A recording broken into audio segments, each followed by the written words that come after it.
Key things to remember for media in particular, documentary, is there will be technical problems occasionally. We have doing this almost 30 years. We have never had a fair where there wasn't some kind of little glitch.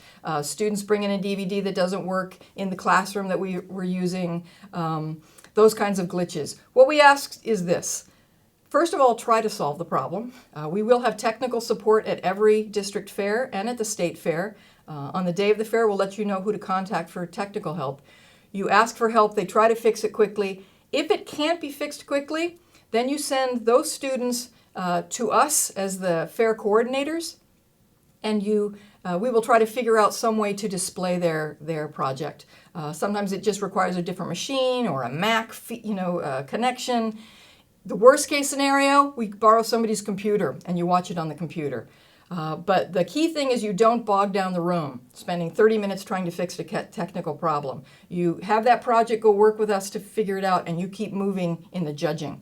This also occurs if there's a no-show. If you call the project, nobody's there, you give them a couple minutes, but if they're past their appointment time, you move on to the next project, and then you bump them to the end, and you watch that at the end. We need to keep the room moving because in some districts there's 7 or 8 projects that you are looking at. And if you get bogged down, it delays the entire day. So technical problems we try to deal with, no shows, give them a chance to show up later, but keep that room moving. The key thing is this, though. There are times when the media is not quite right, the audio doesn't work very well, or as I said, you end up watching it on somebody's laptop.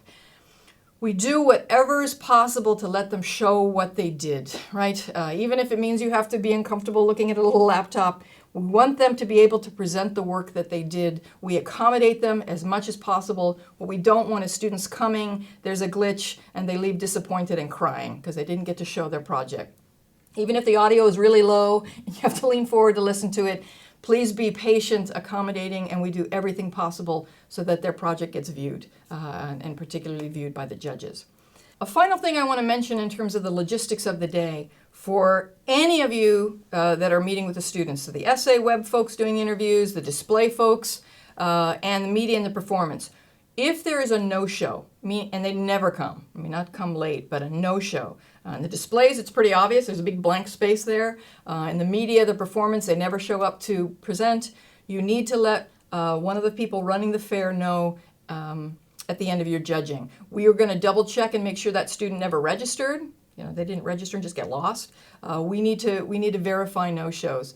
And in particular, what you need to make sure is if there's a no-show, that you don't start writing on that no-show's judge sheet. If you're judging an order in the displays and you're writing your thing and you go to this blank space and you go to the next one, you start writing on your next judge sheet, you're going to be writing on the wrong display. And then things get very confusing. And we've had some really terrible events where we announced winners that weren't even at the fair because the judge sheet was the wrong judge sheet. So be very careful about that you're writing on the proper judge sheet, and certainly let us know about no-shows.